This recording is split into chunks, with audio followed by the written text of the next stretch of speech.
하고 인사하겠습니다. 잘 오셨습니다. 은혜 받읍시다. 네. 어떤 글을 보니까 사람이 나이를 줄여 생각하고 줄인 나이로 삶을 살아야 한다라고 했습니다. 실제 나이가 70이라도 80이라도 50이라고 생각하고 살면 우리 뇌가 그것을 그대로 인식을 해서 50대처럼 생각하고 살 수 있게 한다라는 것입니다.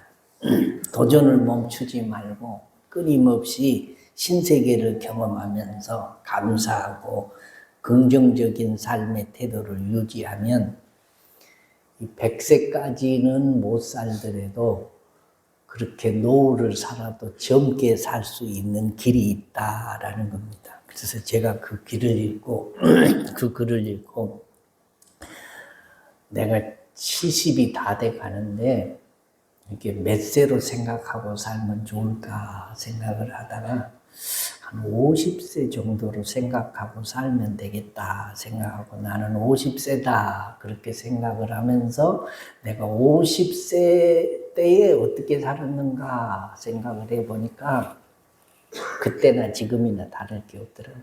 50세도 이렇게 살았고 60세도 이렇게 살았고 70세도 이렇게 살았더라라는 것입니다. 아무튼 생각이 젊으면 삶이 젊다고 하니까 그런 마음으로 사시기를 주의 이름으로 축원합니다. 우리는 동과 서로 동시에 여행을 할 수가 없습니다. 더운 날과 추운 날에 옷을 함께 입지 않습니다. 수평으로 움직이고 수직으로 동시에 움직일 수 없습니다. 한 가지와 한쪽으로 선택을 해야 된다라는 말씀입니다. 인간이라는 것은 매 순간 선택을 하며 살 수밖에 없는 인생들의 삶입니다. 어떤 사람이 인생에게는 3대 중요한 선택이 있는데 첫째는 누구와 살 것인가, 배우자를 선택하는 일이 중요하고 두 번째로는 무엇을 하며 살 것인가, 직업을 선택하는 것이 또 중요하고 세 번째로는 영혼을 어디서 보낼 것인가, 종교를 선택하는 것이 중요하다라고 했습니다. 선택은 신중해야 하는 것이 잘 선택하면 축복이고 잘못 선택하면 그에 대한 대가를 치루어야 하기 때문입니다. 하나님은 이스라엘에게 내가 오늘날 복과 저주를 내 앞에 두노니 너는 삼가 조심해서 선택을 하라 라고 말씀을 하셨습니다. 순종하기로 선택을 하면 복을 주실 것이고 불순종하기로 선택을 하면 화와 저주가 네게 임하게 될 것이다 라고 말씀하면서 여호수아를 통해서 오늘날 너희들이 섬길 자를 선택을 해라 라고 결단을 촉구하고 계셨습니다. 창세기 13장 오늘 봉독해 주신 이 본문 말씀은 선택이 얼마나 중요한 것인지를 알려주는 내용입니다. 하나님이 아브라함을 부르십니다. 아브라함아, 아브라함아. 아브라함이 대답을 하니까 내 고향 친척을 떠나라 라고 명령을 하십니다. 하나님이 명령하신 것을 아브라함은 즉시 순종합니다. 따지지 않고 순종합니다. 이익이 있든지 없든지 순종을 합니다. 이해가 되든지 이해가 안 되든지 순종을 합니다. 그리고 끝까지 순종을 합니다. 순종과 축복은 이게 같은 말입니다. 이꼬르입니다. 순종하는 자가 복을 받는 것이고 복을 받는 자는 반드시 순종했기 때문에 그 복을 받는 것입니다. 그래서 아브라함이 하나님으로부터 순종해서 축복을 받는데 얼마나 많은 축복을 받냐. 이름도 없이 빚도 없이 살던 이 아브라함이 거부가 됩니다. 부자가 된다라는 거죠. 그것이 큰 축복이라기보다는 아브라함의 후손 가운데서 누가 나야 우리의 구세주 예수 그리스도가 아십니다. 그러니 아브라함만큼 복을 받은 사람이 없습니다. 그런데 아브라함 곁에 같이 따라간 조카 롯이 아브라함이 복을 받으니까 덩달아 복을 받습니다. 복 있는 사람 곁에 있으면 나도 복을 받는 것이고, 빌어먹는 사람 곁에 있으면 나도 빌어먹어요. 결국 내가 어디에 붙어 있느냐에 따라서 내가 스스로 받을 복의 근원이 못 되면 복 있는 사람 옆에 있어야 나도 복을 받는다라는 것입니다. 그래서 이 롯이 복을 받을 만한 조건을 갖추지 못했음에도 복 있는 사람 곁에 붙어 있다가 복을 받아요. 부자가 된다라는 거죠. 가난할 때는 콩 한 쪽도 나눠 먹으며 오손도손 사는데, 부자가 되면서부터 사람 사는 정이 점점 시들어지고 돈만 눈에 보이게 되어 있는 것입니다. 그때부터 아브라함과 이 롯의 종들이 서로 티격태격 싸우는 일이 잦아집니다. 이 사실을 안 큰아버지인 아브라함이 롯에게 주거지 선택권을 줍니다. 13장 9절에 보면 이렇게 말씀하죠. 네 앞에 온 땅이 있지 아니하냐. 나를 떠나가라. 네가 좌하면 나는 우하고 네가 우하면 나는 좌리라 라고 했습니다. 여기서 롯이 선택을 합니다. 떠나가라, 선택을 해라 라고 말하니까. 그런데 롯의 선택과 아브라함의 선택의 차이가 엄청나다라는 거죠. 그리고 그 끝이 어떻게 되냐를 오늘 성경이 말씀해 주고 있습니다. 먼저 롯의 선택을 한번 볼까요? 그것은 한마디로 잘못된 선택이고 성급한 결단이었습니다. 큰아버지인 아브라함이 너 먼저 선택을 해라 라고 했을 때, 아이고 그럴 수 있습니까? 아버지하고 자식벌인데 먼저 큰아버님이 선택을 하십시오. 그럼 나는 나중에 큰아버님이 버려둔 거 내가 차지하겠습니다. 이게 도리입니다. 그런데 선택을 하라고 했을 때 일말의 주저도 없이 선뜻 그가 먼저 선택을 합니다. 어디 쪽을 선택을 하냐? 소돔과 고모라 지역을 선택을 합니다. 그곳은 훗날에 하나님의 심판으로 멸망하고 만 땅입니다. 그의 선택이 왜 잘못되었냐? 오늘 말씀을 통해서 보면 첫째는 눈으로 선택을 했습니다. 오늘 10절 말씀에 롯이 눈을 들어 요단 지역을 바라본즉 소알까지 온 땅에 물이 넉넉하니 여호와께서 소돔과 고모라를 멸하시기 전이었으므로 여호와의 동산 같고 애굽 땅과 같았더라라고 말씀을 합니다. 눈으로 보고 선택을 했다라는 거죠. 여러분, 눈의 기능은 다양하고 아주 경이적이기도 합니다만은 그러나 제한적입니다. 전체를 다 보지 못합니다. 특히 속사람을 볼 수가 없는 게 눈입니다. 배우자를 선택할 때 눈으로만 결정을 한다면 그 선택은 위험할 수밖에 없습니다. 이 눈은 색깔이나 생김새라든가 멋있는 거 크기는 볼 수 있지만 인격이나 사상이나 마음이나 신앙은 볼 수 없습니다. 창세기 6장 2절에 보면 하나님의 아들들이 사람의 딸들의 아름다움을 보고 자기들이 좋아하는 모든 여자를 아내로 삼는지라 라고 했습니다. 자, 신앙도 인격도 제쳐놓고 눈에 드는 여자, 눈으로 보아서 이쁜 여자들을 아내로 삼았다는 겁니다. 누가? 하나님의 아들들이. 그리고 결국 그것이 타락과 범죄의 원인이 되고 홍수 심판의 원인이 되었던 것입니다. 창세기 3장 6절에 보면 요 여자가 그 나무를 본즉 먹음직도 하고 보암직도 하고 지혜롭게 할 만큼 탐스럽기도 한 나무인지라라고 했습니다. 여기서도 뭐가 문제냐? 이게 눈이 문제. 눈으로 보고 결단을 했습니다.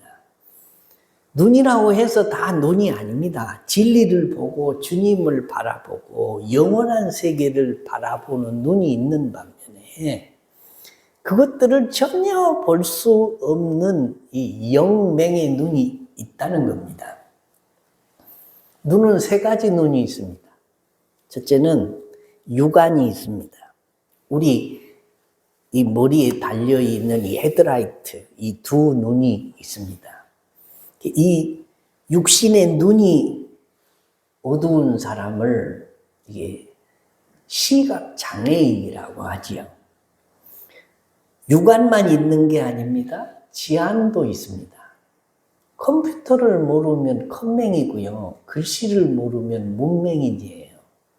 눈은 떠 있지만 이게 맹인들이 있다라는 거죠. 그 다음에 영안도 있습니다. 영맹도 있죠. 영안이 없는 사람들과 이야기를 해보면 가슴이 툭 터지려고 할 때가 많습니다. 이야기가 안 통하죠. 그래서 성경은 안약을 사서 눈을 발라서 볼 것들을 보라라고 말씀을 하고, 들을 귀 있는 자는 성령이 교회들에게 하시는 말씀을 들을지어다. 들을 귀가 있어야 되고 볼 눈이 있어야 된다라고 말씀합니다. 그런데 롯은 뭘로 선택을 했냐? 눈으로 보이는 대로 선택을 했다. 눈으로 보고, 그것도 그냥 육신의 눈으로 좋아 보이니까, 조건이 좋으니까 그것만 보고 선택을 했다라는 것입니다. 그 다음에 두 번째로 롯은 조건을 선택했습니다. 10절을 보면은 롯이 눈으로 보고 선택한 곳이 조건이 열거되어 있습니다. 그 조건이 뭐냐? 물이 온 땅에 넉넉했고 여호와의 동산이었던 에덴 동산처럼 아름답고 애굽 땅처럼 비옥했다. 중동 지방에서 물이 넉넉하고 땅이 비옥하고 아름답다면 더 바랄 것이 없는 조건입니다. 롯은 바로 그 조건을 선택을 했다라는 거죠. 우리가 새해 들어서 예배에 집중해야 합니다. 예배가 중요하다고 하는 것은 더 설명을 드리지 않아도 익히 아는 바입니다. 예배라는 말 자체가 예돈 예자를 쓰고 절배자를 씁니다. 예를 갖춰서 하나님께 절을 드리는 게 예배라는 거죠. 인사하는 게 예배입니다. 사람의 기본이 뭐냐? 인사를 잘하는 거예요. 인사만 잘해도 먹고 산다라는 말이 있습니다. 그래서 우리가 어린아이들을 말을 배우고 행동을 하기 시작할 때부터 인사시키는 일을 합니다. 배꼽 인사, 안녕하세요. 인사를 잘 안 하면 막 머리를 짓눌러가면서 인사해야 된다고. 인사를 잘하면 이쁨을 받습니다. 사랑을 받습니다. 이게 인간의 기본입니다. 그래서 우리 사람은 부모님께 인사를 잘해야 되고, 또 윗사람에게 인사를 잘해야 되고, 천지 만물의 근원 되시는 하나님께 인사를 잘해야 돼요. 인사가 뭐냐? 예배입니다, 예배. 하나님 앞에 인사를 절하고 예를 표하는 것이 예배예요. 이건 우리 믿는 사람들이 당연히 해야 할 기본 중에 기본입니다. 그런데 성경이 말하는 것을 사람들이 잘 안 믿어요. 요즘에는 성경보다 사람들이 뭘 더 믿냐?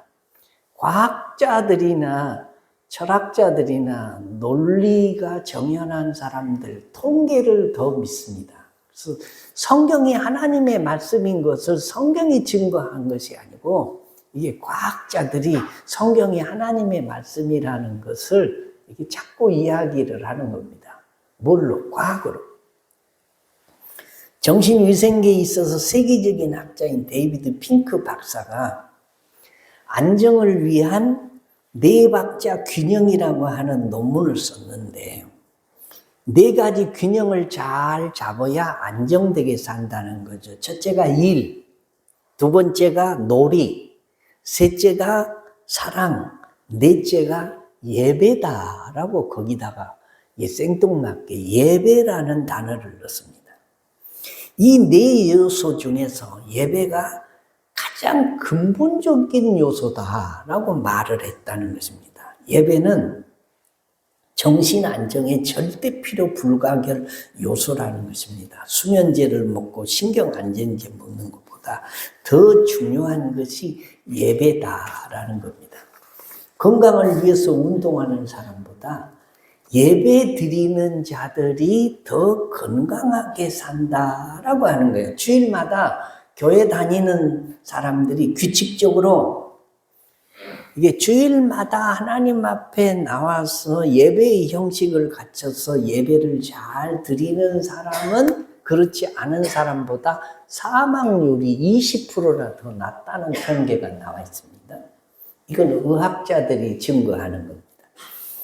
또 신앙생활을 잘하는 사람의 경우는 물론 술도 안 먹고 담배도 덜 피우고 건강한 생활 습관을 가지고 있어서 사망 위험을 낮출 수 있지만, 이런 것 말고도 신앙생활 자체가 사망 위험을 떨어뜨리고 장수하게 한다라는 거예요.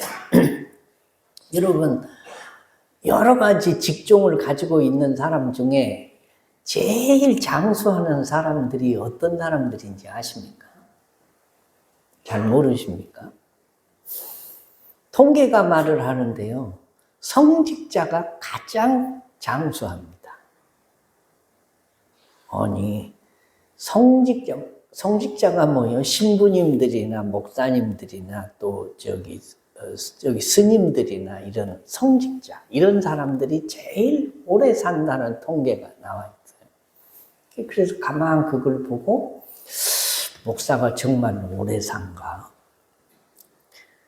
그런데 지금 내 건강 상태를 보면 그렇게 오래 살지 못할 것 같은데, 이게 목회를 하다 보면 시어머니들이 많아가지고 뭐 아무렇지도 않는 일을 꼬투리를 잡아가지고 스트레스를 주고, 그래서 목회만큼 스트레스 많이 받는 것도 없는데 목사가 오래 사네. 왜 그렇게 오래 살까 생각을 해보니까, 목사는 평생 예배자로 살아요. 예배 인도자로 삽니다. 예배를 주관하고 예배를 준비하고 예배를 집례하고 인도에 가는 그 예배자로 살기 때문에, 요즘은 과학자들이 성경이 하나님의 말씀인 것을 자꾸 이렇게 자료로 거기다 덧붙여서 증명을 한다라는 거예요. 제가 바라기는 우리 신혼교회 성도들도 새해는 예배를 잘 드려서 예배자들이 받는 복이 있습니다. 영적인 복은 말할 것도 없고 육신적인 복도 건강하게 오래 장수하는 축복이 여러분에게 있어지시기를 주의 이름으로 축원합니다. 아멘. 한 사람만 그렇게 오래 복 받고 사세요. 그것도 다 받을 그릇이 있어야 받는 것입니다. 롯이 선택했던 소돔과 고모라의 경우는 물이 넉넉한 만큼 죄도 넉넉했습니다. 먹거리, 볼거리가 많은 것만큼 타락과 범죄도 많았습니다. 그래서 결국 유황불로 멸망을 당한 것입니다. 잘 선택을 해야 된다라는 거죠. 그전에도 언젠가 제가 그 얘기한 거였는데, 가난한 시골 젊은이가 열심히 공부해서 모 명문대학의 법대에 진학을 했습니다. 우수한 성적으로 졸업을 하고 사법고시를 3번 도전을 해서 합격을 했습니다. 그런데 가난한 시골에 집이 내놓을 만한 것이 아무것도 없어요. 가난하고 뼈대도 없고 내놓을 만한. 그래서 이 청년이 생각하기를 내가 이제 사법고시에 합격했으니까 결혼은 잘 해가지고 내가 이제 우리 가문을 좀 명문 가문으로 세워봐야 되겠다라고 생각을 하고 있던 찰나에 중매가 들어왔습니다. 어떤 처녀에게 중매가 들어왔냐. 인류 대학은 아니지만 대학은 나왔고 나이는 남자보다 5살이 노처녀고 얼굴은 살짝 곰보였고 고등학교 때 입은 교통사고로 이 팔이 약간 휘어졌고 그럼에도 불구하고 결혼 조건으로 열쇠를 4개를 준다는 거예요. 무슨 열쇠? 50평 아파트 열쇠 하나 하고 고급 자동차 열쇠 하나 하고 별장 열쇠도 하나 주고 통장이 들어있는 금고 열쇠도 하나 준다는 것입니다. 이 가난한 젊은이에게는 더 없는 조건과 환경이었습니다. 그런데 신부감은 마음에 들지 않았습니다. 그러나 조건을 선택하기로 하고 결혼을 했습니다. 그가 지금 행복할까요? 불행할까요? 그냥 그럭저럭 살까요? 그 결론은 내가 설교 끝에 말씀을 드리겠습니다. 하나님보다 이게 조건을 더 중요시하는 사람들이 있습니다.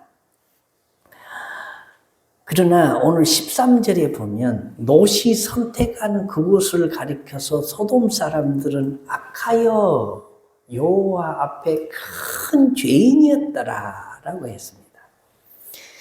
죄가 관영한 곳에 살면 그 죄 때문에 그곳이 망할 때 거기 사는 사람도 망하게 돼 있습니다. 심판받게 돼 있습니다. 롯은 잘못된 선택 때문에 폐가 망신하는 사람이 되었고 아내는 죽어서 소금기둥이 되었고 재산은 다 불타버렸습니다. 그리고 그 노후가 비참했습니다. 반대로 우리가 아브라함의 경우를 한번 생각해 볼까요? 아브라함은 말씀에 순종했습니다. 자신의 의지나 자신의 생각을 믿는 것이 아니고 하나님의 말씀을 붙들었습니다. 떠나라고 하면 떠났고 머물라고 하면 머물렀고 바치라고 하면 바쳤고 가라고 하면 갔고 서라고 하면 섰고 하라고 하면 했고 하지 말라고 하면 뼈를 깎는 아픔이 있어도 그 말씀을 붙들고 살았습니다. 그랬더니 결국 하나님이 아브라함에게 복을 주신다라는 것입니다. 의지와 사고와 결정을 다 하나님 중심에다가 맞췄습니다. 하나님 뜻에 맞추고 순종을 했더니 아브라함이 어마어마한 축복을 받았다라는 거죠. 우리가 어디다 맞추고 사느냐가 중요합니다. 마음을 어디다 두고 사느냐. 몸은 마음을 따라가게 돼 있습니다. 마음이 없는 일을 몸이 먼저 나서서 하는 일은 절대 없습니다. 우리가 마음이 교회에 있으니까 몸이 와서 앉아 있는 거예요. 마음이 없는 사람은 오늘 교회 안 왔어. 마음 있는 곳에 몸이 따라갔습니다. 지금 거기 있습니다. 그 사람 마음 있는 곳에. 미국의 어느 교회 목사님이 오랜만에 부임을 했습니다. 그 교회 성도가 많이 모이는 교회. 부임 첫날에 주일 예배가 끝나자 할머니 한 분이 찾아와서 인사를 하더니 목사님 수고가 많으시겠습니다. 수백 명 교인들의 마음을 다 맞추시려면 얼마나 고생이 많으시겠습니까? 네, 그렇지요. 그리고 다음 주일에 이 목사님이 광고를 그렇게 했습니다. 지난주에 할머니 권사님이 저한테 와가지고 수백 명의 교인들의 마음을 맞추려면 얼마나 고생이 많으시겠습니까? 라고 인사를 하셨다고. 그러나 여러분, 저는 여러분의 비위나 마음을 맞추기 위해서 이 교회에 부임한 것이 아닙니다. 만일 저더러 수백 명의 교인들의 마음이나 비위를 낱낱이 맞추라고 한다면 저는 이 교회를 떠날 수밖에 없습니다. 그러나 여러분이 제 말을 순종하고 따른다면 저는 생명을 다해 일할 것입니다. 그리고 저는 예수 그리스도에게 저를 맞추기 위해서 최선을 다할 것입니다. 라고 광고를 했다는 것입니다. 한 번은 우리가 잘 아는 유명한 웨슬리 목사님에게 청년 한 사람이 찾아와서 목사님, 교회를 선택을 하려고 찾고 있는 중인데 내가 바라는 이상형 교회를 찾을 수가 없습니다. 목사님이 어떤 교회를 찾는데? 라고 물었더니 이런 교회가 있으면 소개를 해 주십시오.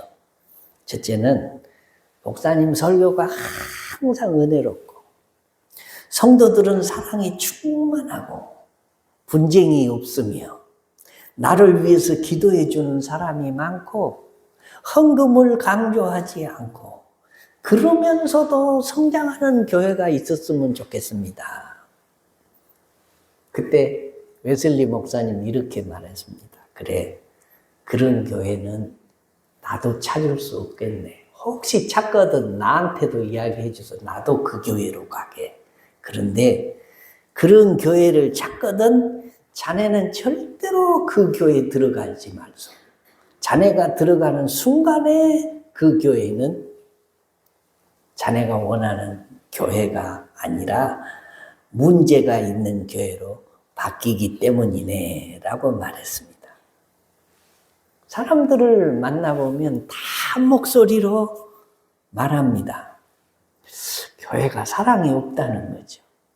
사랑이 충만하고 설교가 은혜가 항상 넘치고 나를 위해서 중보기도 해주는 사람이 막 1명도 아니고 10명 막 이렇게 늘어나고 나를 다 이해해주는 그런 교회가 있었으면 좋겠다라고 말을 합니다. 그런데 여러분 착각하지 마세요. 나를 위해서 준비된 교회는 세상에 하나도 없습니다. 내 성격을 다 맞춰줄 교회도 세상에 하나도 없습니다. 내가 교회에 맞추는 것입니다. 섬기고 봉사하고 헌신하기로 작정하면 교회가 나를 맞춰주는 거예요. 근데 교회가 나를 위해서 다 맞춰주기를 원하는데 내가 그 교회에 맞을 턱이 없는 것입니다. 저절로 되는 것이 아닙니다.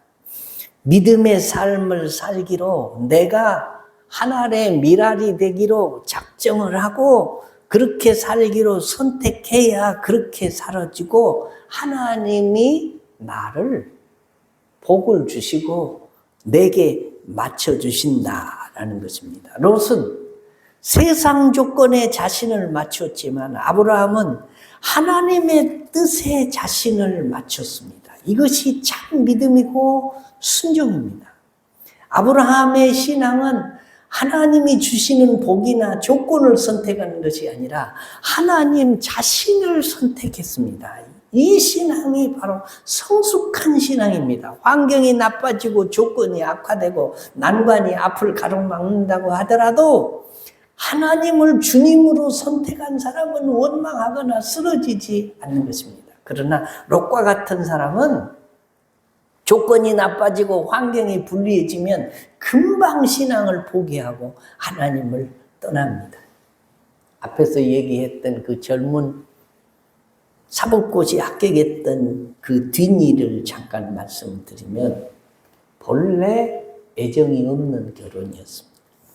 설상가상으로 정권이 바뀌면서 처갓집 가훈이 기울고 회사가 부도나서 쓰러졌습니다. 그리고 6개월 만에 아내와 이혼을 했습니다. 그리고 자신이 모은 재산이 아니라 재산도 다 뺏겼습니다. 이것이 조건을 바라보고 선택한 사람의 결과입니다.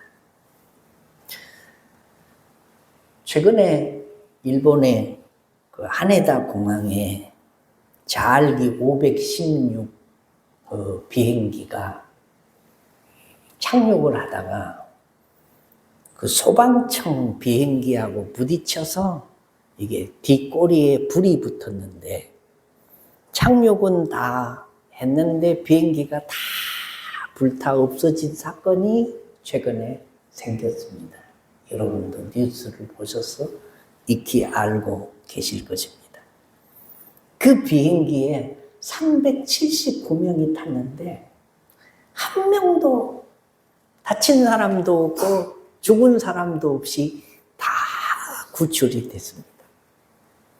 비행기가 착륙하다가 꼬리에 불이 붙으니까 안내 방송 이렇게 방송했다고 합니다. 승객 여러분, 이 비행기 뒷부분에 불이 붙었습니다. 금방 머지않아 온 비행기가 불탈 것입니다. 그런데 제 얘기를 잘 듣고 그대로만 해주시면 여러분은 무사히 살아나갈 수 있습니다. 지금부터 제 얘기를 잘 들어주십시오. 핸드폰을 챙기려고 생각을 하지 마십시오. 귀중품을 챙기려고 뒤를 돌아보지 마십시오. 비행기에 다른 내가 중요하다고 생각하는 물건을 위해서 뒤돌아보지 마십시오. 천정에 짐칸을 열지 마십시오. 그리고 오직 몸만 빠져나오십시오. 절대 뒤돌아보지 마십시오. 그래야 우리 다 함께 살 수 있습니다. 이것이 기내 방송입니다. 그때 사람들이 그 말을 다 귀담아 들었습니다.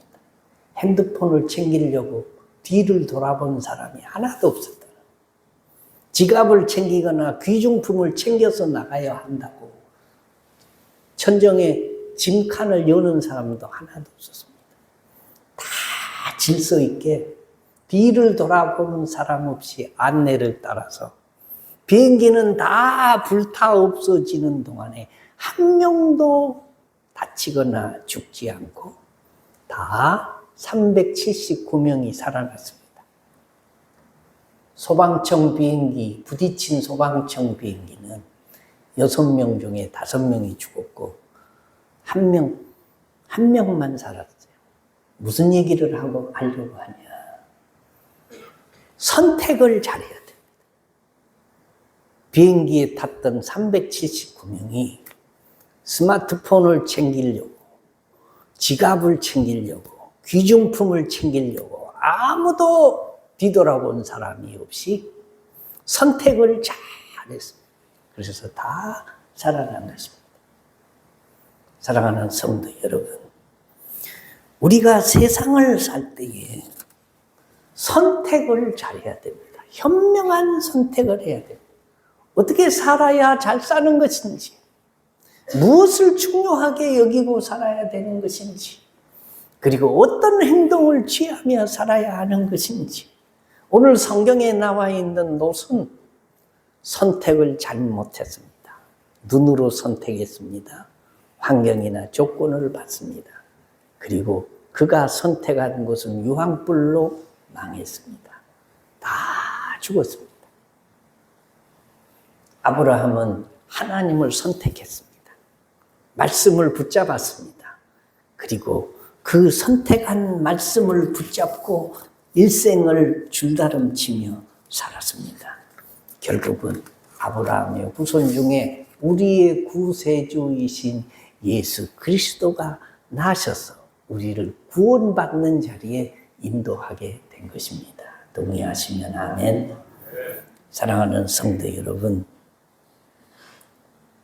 잘 선택하며 살아야 됩니다.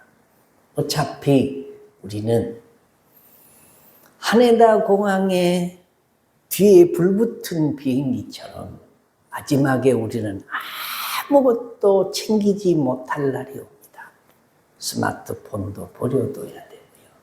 지갑도 버려둬야 되고요. 귀중품도 버려두고 오직 우리의 영혼만 들림받아 하나님의 나라에 가는 날이 반드시 옵니다. 그때 선택을 잘하고 사는 사람만이 영화로운 구원에 이를 것이고, 선택을 잘 못한 사람은 인생을 후회하며 통곡하며 지내는 날이 온다라는 것입니다. 말씀을 맺으면 이렇습니다.